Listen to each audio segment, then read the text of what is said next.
చూస్తూ వచ్చాం. మొదటి ప్రేమను కోల్పోయిన సంఘముగా ఎఫెసీ సంఘాన్ని చూస్తూ వచ్చాం. ఆ తర్వాత స్మరణలో ఉన్న సంఘాన్ని దేవుడు మెచ్చుకున్నాడు. ఎందుకు మెచ్చుకున్నాడు, ఆ సంఘం ఏం చేసింది, మనం ఎలా ఉండాలో 2 వారాల క్రితం అనుకుంటాం బహుశా మనము ధ్యానం చేస్తూ వచ్చాం. ఎంతమంది గుర్తుందో తెలియదు, కానీ ఈ రోజున 3వ సంఘంలో ఉన్న పరిస్థితుల గురించి ఒక్కడి నుంచి మనం నేర్చుకోవాల్సింది ఏంటి, మనం ఏం పాటించాలి, మనం ఎక్కడ సరి చేసుకోవాలి అనే విషయాలు ఈ సంఘంలో నుంచి మనం కొన్ని విషయాలు నేర్చుకుని యోగ్యమైన రీతిలో వాళ్ళలో చేవేసినట్లుగా దేవుడు మనందరికీ సహాయం చేయగాక. పెర్గమ సంఘంలో ఉన్న వాటికి దూతకు ఎలాగూ రాయము అని చెబుతున్నప్పుడు రాస్తున్న మాట ఏంటంటే, వాడి అయిన 2 అంచెల ఖడ్గము గల వాడు చెప్పు సంగతులు ఏమనగా అనే మాట రాస్తున్నాడు. మనం గమనించినట్లయితే ప్రతి సంఘానికి లేఖ రాస్తున్నప్పుడు ఒక్కొక్క సంఘానికి ఇంట్రడక్షన్ ఇస్తుంటూ వచ్చాడు. ఒక్కొక్క ఎఫెసీ సంఘాన్ని రాస్తున్నప్పుడు కుడి చేత 7 నక్షత్రం తన కుడి చేత పట్టుకొని 7 దీపముల మధ్య సంచరించువాడు అని పరిచయం చేసుకుంటూ వచ్చాడు. స్మరణ సంఘంలో రాస్తున్నప్పుడే మొదటి వాడును కడపటి వాడును అంటూ వచ్చాడు. ఈ 3వ సంఘంలో పెర్గములో ఉన్న సంఘానికి రాస్తూ అనే మాట ఏంటంటే, వాడి అయినా 2 అంచెల ఖడ్గం గలవాడు చెప్పు సంగతులు ఏమనగా. అంటే ఇంట్రడక్షన్ ఇస్తున్నప్పుడుగా పరిచయం చేసుకుంటున్నప్పుడు చివరిని ఏం చేయబోతున్నాడో అని చెప్తా ఉన్నాడు. ఇంట్రడక్షన్ ఇస్తున్నప్పుడే చివరికి నేను ఏం చేయబోతున్నాను, మొదటి సంఘంలో రాస్తున్నప్పుడు నేను దీపస్తంభం ఉన్నప్పుడు నీ దీపస్తంభాన్ని తీసేస్తాను అన్నాడు. మొదటి వాడిని కనపడవాడు మృతులు అంటే మీరు మృతులైతారు కానీ నేను బ్రతికిస్తాను అన్నాడు దేవుడు.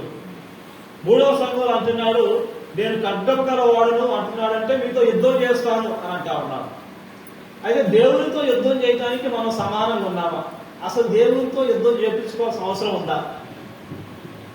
ఈ రోజున మా యొక్క ప్రార్థన, మా యొక్క ఆశ ఏంటంటే దేవునితో మనం యుద్ధానికి పోకుండా ఉంటేనే మంచిది. సో కాబట్టి దేవునితో యుద్ధానికి పోకుండా, దేవుడు మన మీద యుద్ధం చేయకుండా ఉండాలంటే మరి ఏం చేయాలి అనే విషయాలు ఈ రోజున మనం ధ్యానం చేసుకుందాం. ఈ పెర్గమ గురించి 2 మాటలు చెప్తాను. అది పెర్గమ సంఘం లేదంటే పెర్గమ పట్టణము రోమీయులు లేదా రోమా సామ్రాజ్యంలో ఒక ప్రాముఖ్యమైన పట్టణం. అక్కడ 16 మైళ్ళ దూరంలో అక్కడ ఒక సీపోర్ట్ ఉంది, హార్బర్ అంటారు, అనగా నౌకాశ్రయం. అనేక దేశాల నుంచి సముద్ర మార్గం ద్వారా వ్యాపారం చేయడానికి అనుకూలమైన ప్రదేశం. మీరు ఎక్కడైనా గమనించండి, ఎక్కడైతే వ్యాపారాలకు అనుకూలమైన పరిస్థితులు ఉంటాయో అక్కడికి అనేకమైన వారు వస్తారు. అనేకమైన వారు వచ్చినప్పుడు ఖచ్చితంగా పాపము విస్తరిస్తూ ఉంటుంది. అనేకమైన వారు వస్తున్నారంటే అనేక రకమైన కల్చర్స్ వస్తాయి, అనేక రకమైన పరిస్థితులు వస్తాయి, అనేక రకమైన స్థితిగతులు వారు వస్తారు. కాబట్టి సో పాపము కూడా అట్లే పెరిగిపోతూ ఉంటుంది. సో అలాంటి పరిస్థితుల్లో ఉంది పెర్గమపట్నం. ఈ పెర్గమపట్నంలో పెద్ద లైబ్రరీ ఉంది, ప్రపంచంలో హైయెస్ట్ రికార్డెడ్. ఇప్పుడు కూడా అలాంటి లైబ్రరీ అక్కడ ఎక్కడా లేదు, ప్రపంచంలో ఎక్కడా లేదు. అక్కడ దాంట్లో ఆ రోజుల్లోనే దగ్గరగా క్రీస్తు శకము 135లో ఉన్న పరిస్థితులు ఏంటంటే 2 లక్షల పుస్తకాలు సేకరించారు ఆ రోజులనే. అంటే క్రీస్తు శకం 135వ సంవత్సరంలోనే ఈ యొక్క పత్రిక రాసినట్లుగా కొన్ని చరిత్ర ఆధారాలు మనం చూస్తాం. అప్పుడే వారి దగ్గరగా ఒక లైబ్రరీలో 2 లక్షల పుస్తకాలు పెడుతూ వచ్చారు. అనేక రకాల పుస్తకాలు, అవి అనేక మతాలకు సంబంధించినవి, అనేక కల్చర్కి సంబంధించినవి, అనేక పరిస్థితుల గురించి రాసిన, ఆ రోజులలో ఉన్న వారు రాసిన సేకరించి 2 లక్షల పుస్తకాలు అక్కడ పెట్టినట్లుగా మనం చూస్తాం. అక్కడ ఉన్న ఇంకొకటి ఏంటంటే అక్కడ దేవాలయాలు ఎక్కువగా ఉంటాయి. దేవాలయాలు ఎక్కువగా ఉండి అక్కడ అక్కడున్న పూజారులు లేదంటే అక్కడ ఉన్న వారు మత పెద్దలు చెప్పేది ఏంటంటే, ఎవరైనా ఆ దేవాలయంలో బట్టలు లేకుండా పడుకుంటే రాత్రిపూటలో పాములు వస్తాయి. ఆ పాములు కనుక మనిషి మీదకి ఎక్కితే ఏ రోగం ఉన్నా నయమైపోతుంది. అనగా మనిషి నగ్నంగా పడుకుంటే దేవాలయంలో మీ అదృష్టం బాగుండి కదా, మీ అదృష్టం బాగుండి మీరు మంచోళ్ళు అయితే మీ మీదకి పాము వస్తుంది. పాము వచ్చి మీ శరీరం మీద ఆనుకొని పోతుంది. ఆనుకొని పోయినప్పుడు మీలో ఏ రోగమన్నా తగ్గిపోతుంది అనేది అక్కడ చెప్తా ఉంటారు. జరిగే విచిత్రం ఏంటంటే చాలా మంది బాంబు ప్లేస్ చనిపోయిన వాళ్ళు చాలా మంది ఉన్నారు అలా వాళ్ళు ప్రయత్నించి. సో ఎందుకు ఇవన్నీ చెప్తున్నానంటే అక్కడ సాతాను యొక్క రాజ్యం విస్తరించింది అక్కడ. అందుకనే మనము 13వ వచనంలో మనం చూస్తే, సాతాను సింహాసనం ఉన్న స్థలంలో నీవు కాపురం ఉన్నావు.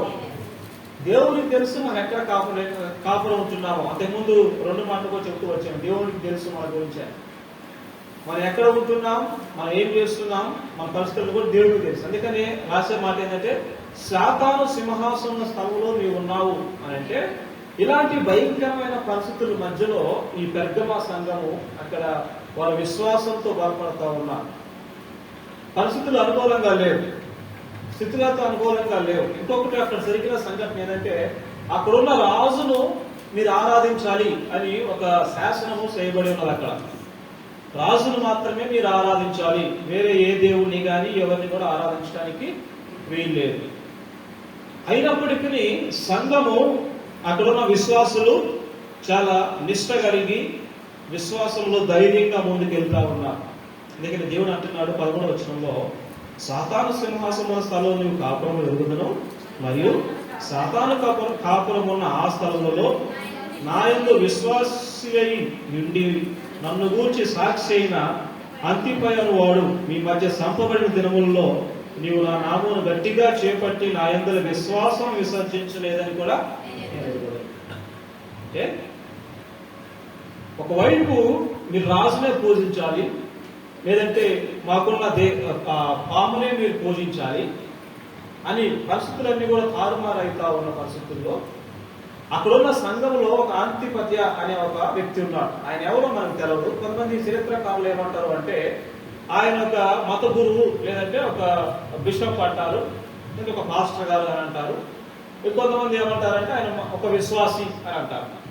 ఏదేమైనప్పటికీ మనం నేర్చుకోవాల్సిన సత్యం ఏంటంటే, నువ్వు క్రీస్తు కొరకే ఎంత ధైర్యంగా నిలబడుతున్నావో క్రీస్తు చూస్తా ఉన్నాడు. ఈ అంతిపయ గురించి మనకి బైబిల్ ఎక్కడా లేదు. మనకు ఈయన ఎవరు, ఈయన తల్లిదండ్రులు ఏంది, ఈయన ఏం చేసేవాడు, సంఘంలో సేవకుడా, విశ్వాస, ఇంకేం చేస్తారో మనకి వివరాలు లేవు బైబిల్ గ్రంథంలో.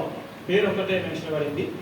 దీన్ని బట్టి మనం నేర్చుకోవాల్సిన ఒక మంచి సత్యం ఏంటంటే, నువ్వు ఎక్కడున్నా నువ్వు దేవుడి కొరకు నిలబడుతున్న ఆ పరిస్థితిని దేవుడు గమనిస్తా ఉన్నాడు.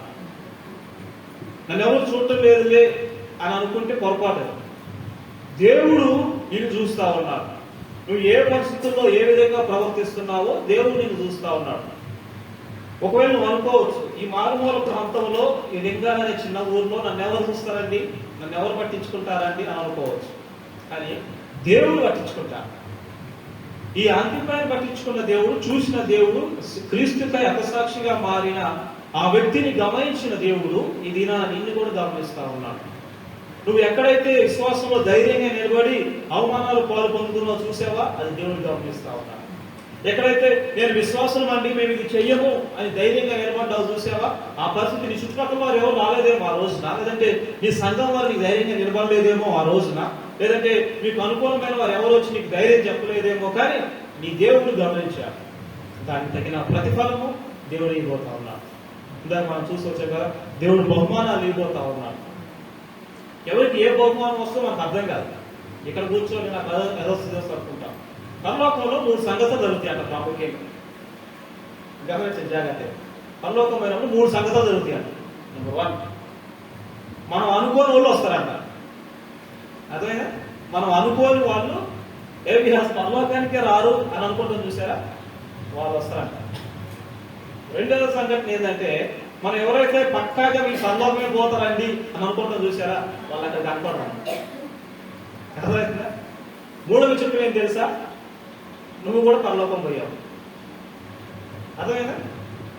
అంటే పరలోకంలో ఎలా ఉంటుందంటే, సో ఈ విషయం తెలిసినప్పుడు పరలోకంలో నీకు ఏమేమి బహుమానం వస్తే నీకే నువ్వే ఆశ్చర్యపోతావు. అది నేను దీనికి అనుకున్నా దేవుడు నాకు ఇది ఇచ్చాడు అని అనుకుంటాం. అది చాలా మంది ఏమనుకుంటారంటే, ఏముందండి రక్షణ పొందాను కదా, గుడికి పోవాలా, ప్రార్థనకు పోవాలా, రావాలా, అంతే అయిపోయింది అని అనుకుంటారు. కానీ విశ్వాస జీవితంలో ప్రతి విశ్వాస జీవితం కూడా ప్రతిరోజు కూడా పోరాటంతో కూడుకున్న జీవితం అంట. ఒక దేవుని సేవకుడు అన్నాడు, ఇప్పుడు తన గుండె జబ్బు వచ్చిందని హాస్పిటల్ తీసుకోవాలనుకోండి, ఈసీజీ దిగుతారు, ఇంత గుండె ఎట్లా కొట్టుకుంటుందో చూస్తారు. ఆ లైన్లు ఎట్లా ఉంటాయి చూడండి, చెప్పండి. మీరు ప్రత్యక్ష చూడకపోయినా టీవీలలో ఎక్కడొక్కడ చూస్తారు కదా, సినిమాలలో సీరియల్లో చూపిస్తారు కదా, అవి కింది పైకి పోతా ఉంటాయి. అటు కింది పైకి పోకపోతే ఏమర్థం, అంటే లైన్ వచ్చింది అనుకో సాఫ్గా, దాని అర్థం ఏంటి? చనిపోయారు, అంతేనా? అందరూ ఓకేనా దానికి? ఒకవేళ ఇట్లా లైన్లు కింది పైకి వస్తుంది అనుకోండి, దాని అర్థం ఏంటి? ఇంకా బతికే ఉండాలి అర్థం, అంతే కదా? విశ్వాస జీవితం కూడా నీ జీవితం సాఫీగా పోతుంది అనుకో, అర్థం ఏంటంటే ఆత్మీయంగా చచ్చిపోయావు. ఒకవేళ నీ జీవితం రోజు ఒక శ్రమ, ఇబ్బంది, శోధన, నిలబడుతున్నావు, కొన్నిసార్లు పడిపోతున్నావు కదా, లైన్స్ అప్ అండ్ డౌన్స్ ఉంటాయి. పడిపోతున్నావు, మళ్ళీ ప్రార్థన చేసుకుంటున్నావు, మళ్ళీ పైకి వస్తున్నావు, మళ్ళీ పడిపోతున్నావు, మళ్ళీ పైకి వస్తున్నావు, అంటే నీకు శోధన వస్తూ ఉంది, ఇబ్బంది కలుగుతూ ఉంది, ధైర్యం నిలబడాలా, అలాంటి పరిస్థితుల్లో నీ దగ్గర లేకుండా అంత సాఫీగా పోతుంది అనుకో, పరిశీలన చేసుకోవాలి. చచ్చిపోయారా నేను చెప్పాలి, కానీ పరిశీలన చేసుకోవాలి. అంటే మన విశ్వాసంలో ఎక్కడున్నాం? ఒక నార్మల్ ఈసీజీ లేదంటే గుండె జబ్బును పరీక్షిస్తున్నప్పుడే గుండెని అట్లా చూస్తున్నప్పుడు మరి మన ఆత్మీయ గుండె ఎట్లా కొట్టుకుంటుంది? కిందికి పైకి వస్తున్నాయి ఆ లైన్లో, సాఫీగా ఉన్నాయా?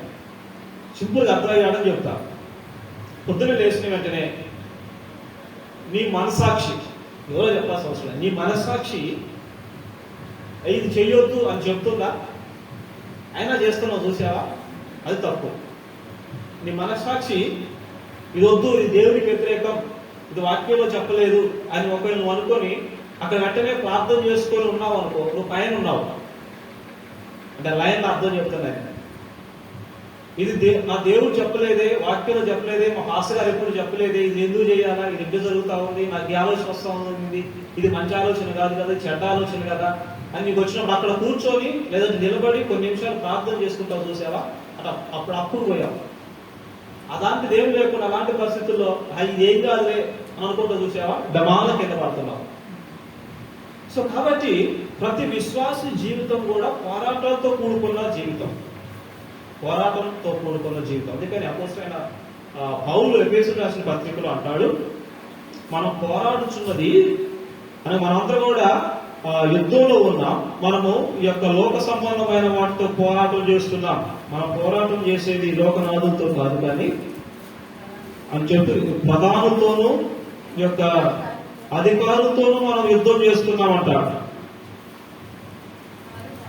6 మనం పోరాడున్నది శరీరంతో కాదు కానీ ప్రధానులతోనూ అధికారులతోనూ ప్రస్తుత అంధకార సంబంధ లోక నాదులతోనూ ఆకాశ మండలమును దురాత్మల సమూహములతో మనం పోరాడుతున్నాం. కాబట్టి మన జీవితం ఏంటంటే పోరాటంలో ఉన్నామా, దురాత్మ సంబంధమైన వాటితో పోరాడుతున్నాం. అందుకనే కొన్నిసార్లు మనకి వాని ఆలోచనలు వస్తూ ఉంటాయి. సో కాబట్టి ఈ పెర్గమ సంఘంలో కూడా అలాగే ఉన్న పరిస్థితులు. సాతాను సింహాసనం మన స్థలంలో ఉన్నాయి. ఒకప్పుడు సాతాను యొక్క సింహాసనం బబులోన్లో ఉంది. ఆ బబులోన్ రాజ్యం పాడైన తర్వాత తన సింహాసనాన్ని మార్చుకున్నాడు కొంతమంది చరిత్రకారుల ప్రకారం. ఏదేమైనప్పటికీ అక్కడున్న సంఘం ఎలా ఉందంటే నిష్ట కలిగి జీవిస్తూ ఉంది, విశ్వాసంతో జీవిస్తూ ఉంది, ఈ లోక సంబంధమైన ఏది కూడా పాటించలేదు.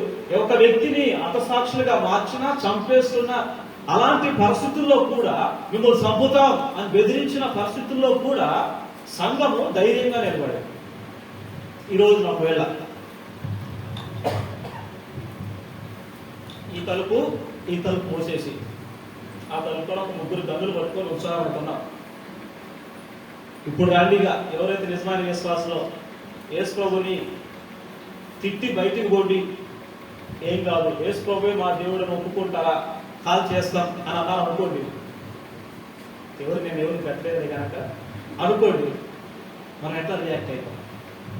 నాకేం చెప్పొద్దు మీరు, కానీ మీ మనసులో ఆలోచించి అలా గన్ను కొట్టుకొని నుంచున్న పరిస్థితుల్లో ఈ పెర్గమ సంఘం అనేది ఏంటంటే, అయ్యా మీరు కాల్చండి కానీ మేము దేవుడిని వదిలిపెట్టాం అన్నప్పుడు ఈ అంతిపయ వారిని చంపేశారు. ఆయన ఎలా చంపారు అంటే ఒక చరిత్రకారుడు రాసిన ఒక పుస్తకంలో నేను చదివాను. ఎలా అంటే ఒక ఏమంటారు హోల్ అంటే ఒక రంధ్రంలో ఒక పెద్ద గోడకి రంధ్రం చేసి ఆయన దాంట్లో పెట్టి వెనక నుంచి మంట పెట్టారు.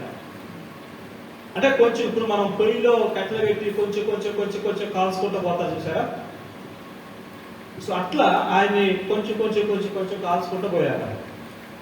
సో అలాంటి అంటే అంత హింసించిన మిగతా విశ్వాసులు ఎవరు కూడా ధైర్యం చేయలేరు. అర్థమవుతుందా? మిగతా విశ్వాసులు ఎవరు కూడా విశ్వాసాన్ని విడిచిపెట్టలేదు. అందుకని దేవుడు అనే మాట ఏంటంటే, అలాంటి ఈ యొక్క సాక్ష్య అంతిపాయంలో నీ మధ్య సంపబడిన దినములలో సైతము నీవు నా నామమును గట్టిగా చేపట్టి నా యందు విశ్వాసమును విసర్జించలేదు. అంటే నా యందు విశ్వాసాన్ని మీరు ధృవీకరించలేదు. ఈ దేవుడు వద్దు ఏమోదని అనలేదు. ఎలా ఉన్నారు అంటే ధైర్యంగా ఉన్నారు. ఈరోజు నా ప్రశ్న ఏంటంటే, మనం ఎలా ఉన్నాం? ఒకవేళ ఈ రోజున ఎవరన్నా మా సంఘంలో ఎవరన్నా పట్టుకొని మీరు విశ్వాసం ఎందుకున్నారు అని ఒకరిని చంపితే మనందరము ఎలా ఉండగలుగుతాం? ఈ భక్తుడు ఏమొద్దని పోతామా, లేదంటే మా దేవుడు గొప్పవాడు అని ధైర్యంగా ఉండగలుగుతామా? ఆప్షన్ ఇదే, ప్రశ్న ఇదే. నువ్వు ఎలా రియాక్ట్ అవుతావు? సంఘం అయితే, ఈ పెద్దమలో ఉన్న సంఘం అయితే ధైర్యంగా నిలబడింది, చాలా నిష్ట కలిగి జీవించారు.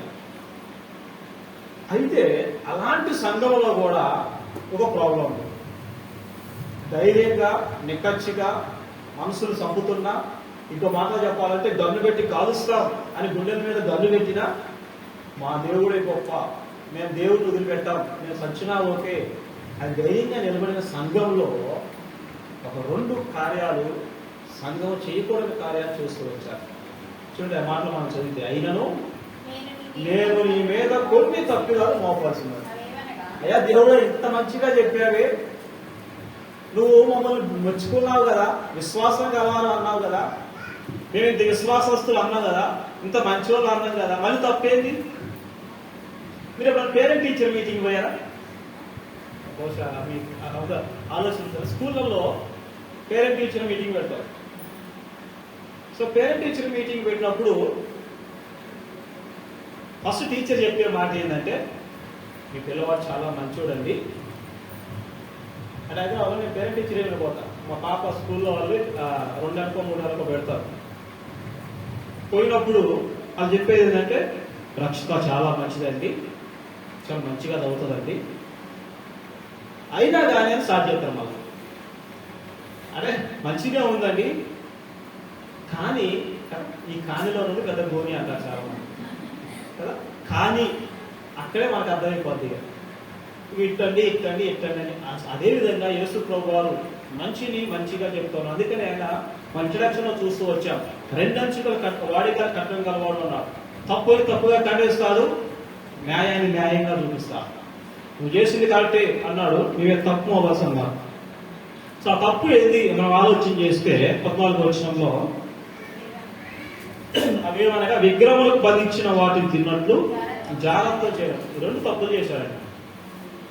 ఒకటి విగ్రహాలకు బలిచ్చి తిన్నారు, రెండోది జాగ్రత్తం చేశారు, అంటే విషయాలను చేస్తూ వచ్చారు.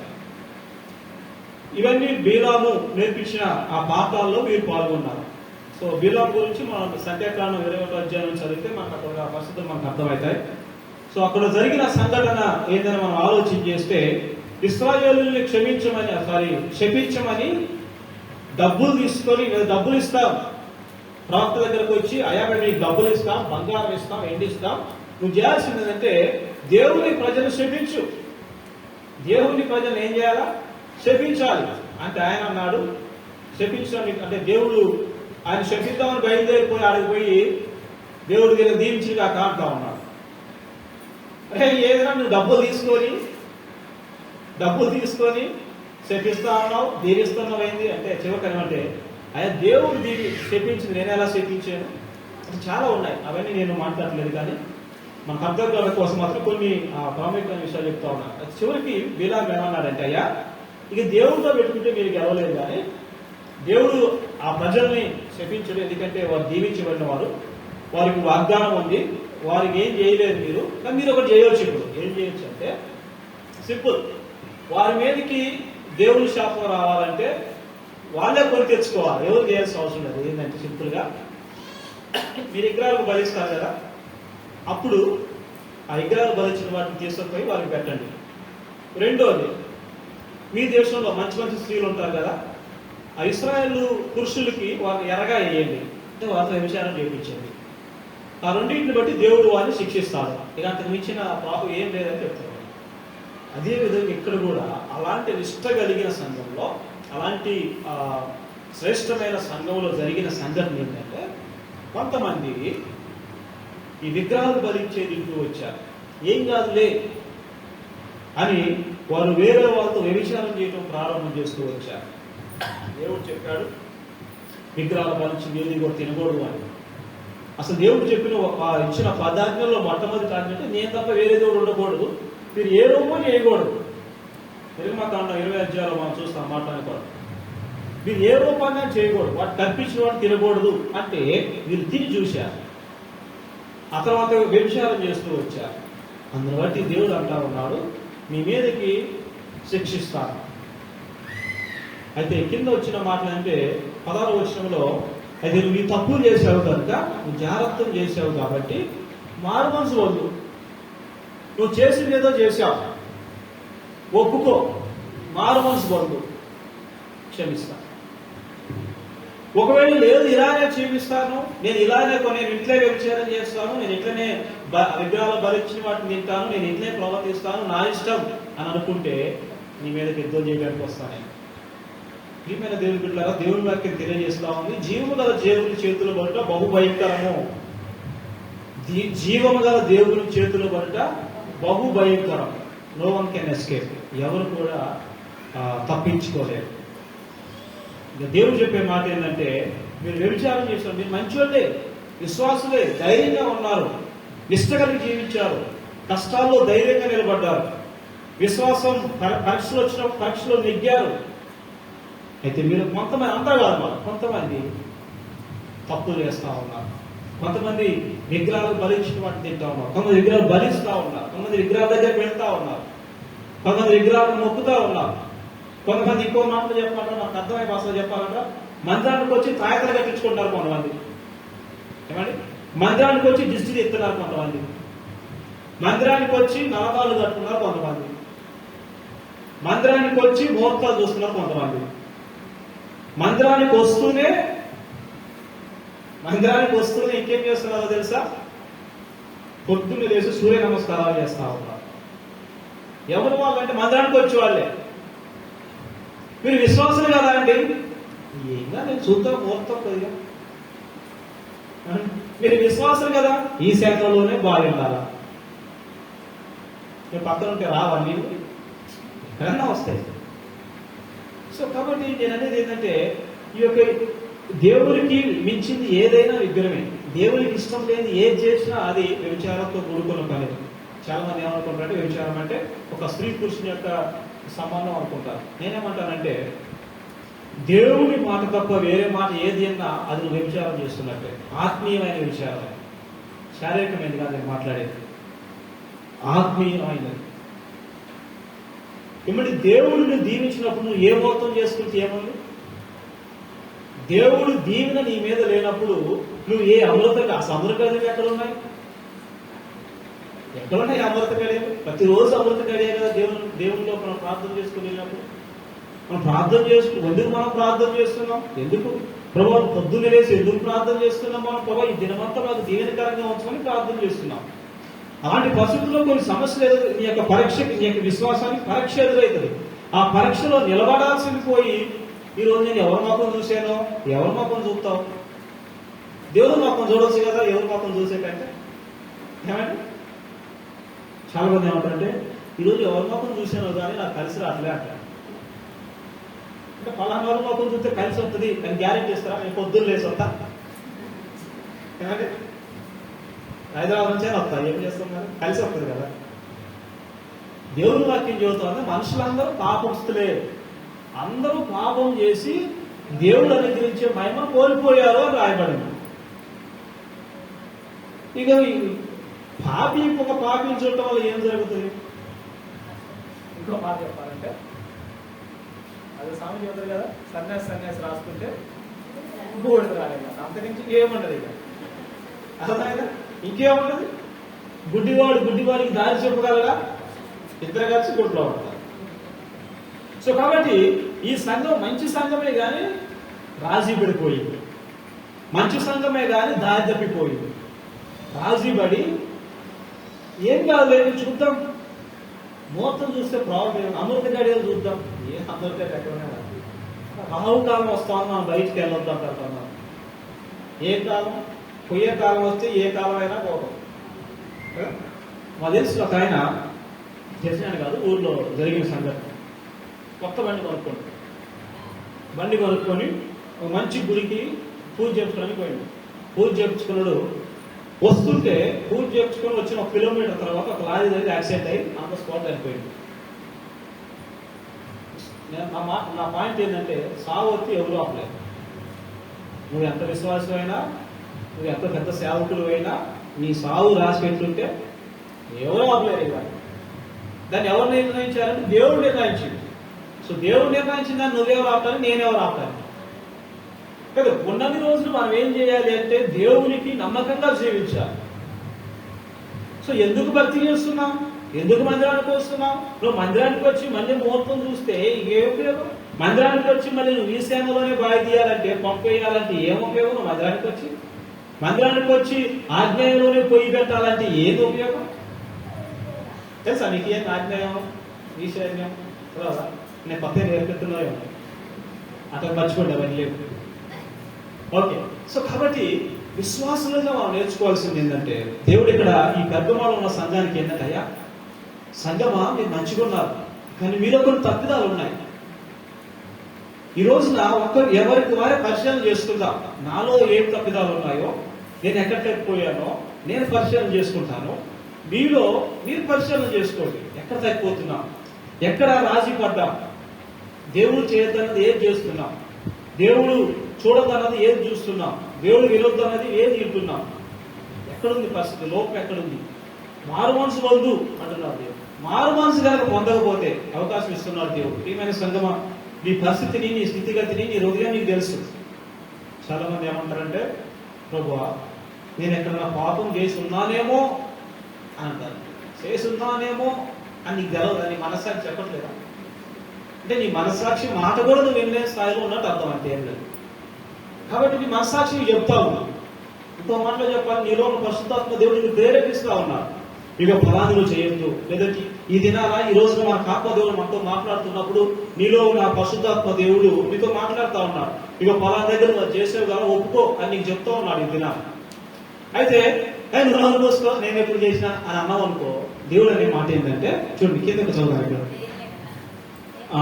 కాను మారు మనసు పొందు లేని ఎడల నేను నీ యొద్దకు త్వరగా వచ్చి నా నోట నుండి వచ్చి ఖడ్గముతో వీరితో యుద్ధం చేస్తాను. అర్థమైతే దేవుడు వచ్చి ఆయన ఖడ్గం చేత యుద్ధం చేస్తాడట. ఈ రోజున పరిశుద్ధాత్మ దేవుడు నీ హృదయంలో ఇస్తున్న ఆ మాటలను ఎక్కడైతే క్షమించడం అడగాలని నీకు ప్రేరేపణ వస్తుందో అక్కడ నువ్వు క్షమాపణ అడగకపోతే యుద్ధం చేస్తాడు దేవుడు. ఇంకొక మాట చెప్పి నేను ముందుకు వెళ్తాను ప్రయత్నం చేస్తాను. ఇప్పుడు ఈ పత్రికలన్నీ కూడా సంఘపు దూతకు రాయుము అని అంటే సంఘ పాస్టర్కు రాయుము అని అంటా ఉన్నారు. అది ఇక్కడ దేవుని సేవకులు కూడా ఇక్కడ వార్నింగ్ ఇస్తా ఉన్నారు. చూడండి 10వ వచనం మొదటి లైన్లో, కావున మారు మనసు పొందుము అని అన్నాడు. కిందకి వచ్చేసరికి నేను వారితో యుద్ధం చేస్తాను. అక్కడ ఉన్న సేవకులు కూడా చెప్తా ఉన్నాడు ఏంటంటే, ఆయన మారు మనసు పొందు, ఎందుకంటే నీ సంఘంలో నువ్వు అనుమతించావి, నీకు తెలిసినప్పుడు నువ్వు గద్దించలేదు. అక్కడున్న దేవుడి సేవకుడు కూడా, ఆ పెద్దలో ఉన్న దేవుడి సేవకుడు కూడా ఆ మాటలు రాస్తా ఉన్నాడు. మాట ఏంటంటే, సేవకుడు నువ్వు గద్దించలేదు, ఈ సంఘటన జరిగినప్పుడు నువ్వు ఏం కాదులే అని వదిలేశావు. ఒక్కరే కదా, మన సిస్టరే కదా, మన బ్రదరే కదా వదిలేశావు. కానీ ఆ ఒక్క సిస్టరే, ఆ ఒక్క బ్రదరే ఈ దినాన సంఘానంతో కలుషం తీసుకొస్తావు. ఆ దినాన ఒక్కరిని గద్దించలేదు. కాబట్టి నువ్వు మారు మనసు పొందు, నీతో పాటు జనాలు మారు మనసు పొంది. లేదంటే చూడండి, ఇక్కడ చూడండి, లేదంటే వారితో యుద్ధం చేస్తాడు, సేవకులతో కాదు. జ్ఞాపకం చేసుకోండి, సేవకుడు మారు మనసు పొందాలి. ఒకవేళ లేకపోతే దేవుడు సేవకుడిని ఎలా ఏం చేస్తాడో మనకు తెలియదు, కానీ ప్రజలతో మాత్రం దేవుడు యుద్ధం చేస్తా అంటున్నాడు. సో విశ్వాసంతో మాత్రం యుద్ధం చేస్తా అంటున్నాడు. కాబట్టి ఈ దినాన మనం చేయాల్సింది ఏంటంటే, మనలో ఉన్న పరిశుద్ధాత్మ దేవుడు మనకి చూపిస్తున్నప్పుడు, కొన్ని మాటలు మనకు తెలియవస్తున్నప్పుడు, ఫలానా సందర్భంలో నేను దేవుని కొరకు నిలబడలేదు, ఫలానా స్థితిలో నేను దేవుని నామానికి అవమానం తెచ్చాను, ఫలానా పరిస్థితుల్లో నేను దేవునికి మహిమ తేయలేదు అని అనుకుంటే, నీకు అది గుర్తు వస్తుంటే ప్రభా క్షమించు అన్నాడు. అయ్యా మరలా అలాంటి చేయకుండా నాకు బలాన్ని, విశ్వాసాన్ని అని ప్రార్థన చేసుకో మనసులో. లేకపోతే దేవుని యుద్ధం చేస్తా అంటున్నాడు. నువ్వు మారు మనసు పొందితే, నువ్వు వాటిని జయిస్తే నీకు కొన్ని మేళ్ళు ఉన్నాయి. అదొక్కటి చెప్పి నేను ముగిస్తాను, సమయం కూడా ఎక్కువ వస్తుంది కాబట్టి నేను త్వరగా ముగించడానికి ప్రయత్నం చేస్తాను. 17వ వచనంలో మనం చూస్తే, సంఘముతో ఆత్మ చెప్పు సంఘ చెవి గలవాడు వినుడు గాక. అంటే ఇవన్నీ కూడా ఎవరు వినాలంటే చెవి గలవాడు వినాలి. ఇలా అర్థమవుతుందా? ఎవరు వినాలి? చెవులు గలవాడు వినాలి. అందరం చెవులు ఉన్నాయా? విన్నారా? మీకు మీరే ఉత్తరవాదులు, మీరే ఒప్పుకున్నారు. మీ మాటను బట్టి ఈ రోజు దేవుడు మనతో మాట్లాడి మీరు విన్నారు కదా. మారు మనసు పొందకపోతే దానికి బాధ్యులు మీరే. చెప్పాల్సిన బాధ్యత దేవుని సేవకులుగా చెప్పాల్సిన బాధ్యత నాది. మారు మనసు పొందండి. పొందలేదు అంటే దేవుడు మీకు యుద్ధం చేస్తాడు. ఒకవేళ వీటిని జయిస్తే రాబడదే అతనికి జయించు వారికి మరుగైన మన్నాను భుజింపనిత్తును, మరియు అతను తెల్లని రాతినిత్తును, ఆ రాతి మీద చెక్కబడిన ఒక కొత్త పేరును పొందిన వారికే గాని అది ఎవరికి కూడా తెలియలేదు. దాచి ఉన్న మన్న, మరుగైన మన్నాను దేవుడు ఇస్తాడు. ఎప్పుడైతే నువ్వు క్షమించబడతావో, నువ్వు నిజంగా పశ్చాత్తాపడి ప్రభు సన్నిధిలో మారుమోసి పొందుతావో, అదేంటంటే మేము ఎప్పుడో మారుమోసి పొందిన కదండి, మేము ఎప్పుడో రక్షణ పొందిన కదంటే అనుకుంటారేమో. పొందారు కానీ తప్పిపోయారు మనం. కాబట్టి మరలా రండి అని పిలుస్తున్నాడు దేవుడు అని. అయితే నీకు మన్నాని ఇస్తా అంటున్నాడు దేవుడు. మన్నా మరుగై ఉంది. ఇదేనా మనకు మన్నా కనిపించట్లేదు. మన్నా యేసుక్రీస్తు ప్రభువు సాదృశ్యంగా ఉంది. ఇశ్రాయేలు యొక్క లోకంలో జీవించడంలో మన్నా తిన్నారు. ఆ కానా పట్టణానికి వెళ్ళినప్పుడు అక్కడ ఎప్పుడైతే వారికి మన్నా కొరకడం లేదంటే వారు మందిరాన్ని కట్టిన తర్వాత, మందసం చేసిన తర్వాత, మందసంలో కొంచెము ఈ యొక్క మన్నాను పెడుతూ వచ్చారు. ఆహారం సిదిరించిన కర్ర, ఇక మన్నా దాంట్లో ఉంటాయి. ఈ మన్నాని దేవుడు మనకి ఇస్తాడు. అనగా యేసుక్రీస్తు ప్రభువారు ఈ రోజు మనకి ప్రత్యక్షంగా లేదు, కానీ పరలోకం పోయినప్పుడు ఆ యేసుక్రీస్తు ప్రభువారిని మనం కళ్ళారా చూస్తాం, ప్రత్యక్షంగా చూస్తాం. ఆ దాసమైన మన్నాని మనం అనుభవిస్తాం. అనగా యేసుక్రీస్తు ప్రభువారిని చూస్తాం. తర్వాత ఏంటంటే నీకు ఒక తెల్ల రాతిని ఇస్తున్నట్టున్నాడు దేవుడు. ఈ యొక్క తెల్ల రాతి అంటే ఏంటంటే, ఇప్పుడు మనము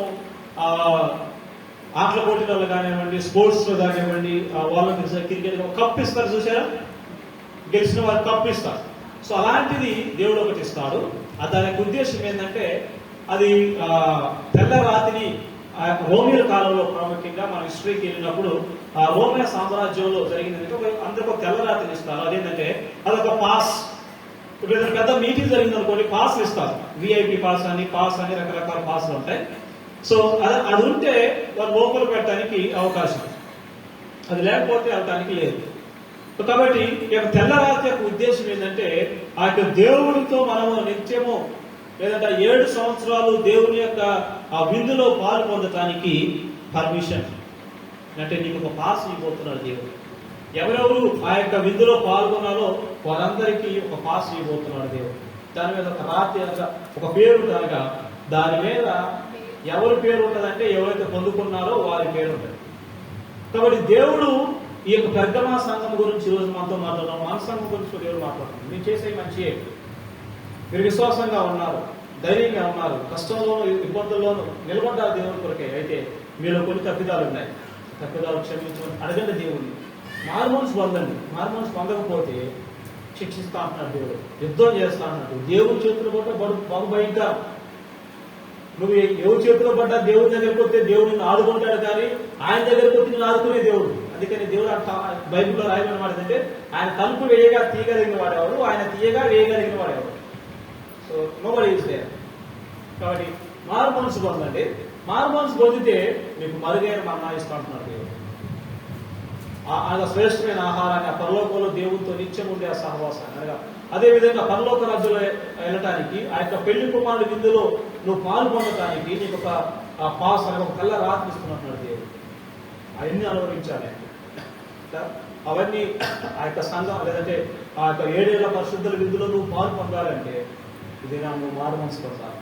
లేదండి నా ఇష్టం, నేను నా జీవితం మంచిగానే ఉంది అని అనుకుంటే ఆకాంలో ఒకవేళ నువ్వు ఉంటే, ఆకాన్ అనుకున్నాడు అయ్యా నన్ను ఎవరు పట్టించుకోవట్లేదు, నో ప్రాబ్లం అని తీసుకొచ్చి దాసేసుకున్నారు, ఒప్పుకోలేదు, దేవుడు వదిలిపెట్టలేదు.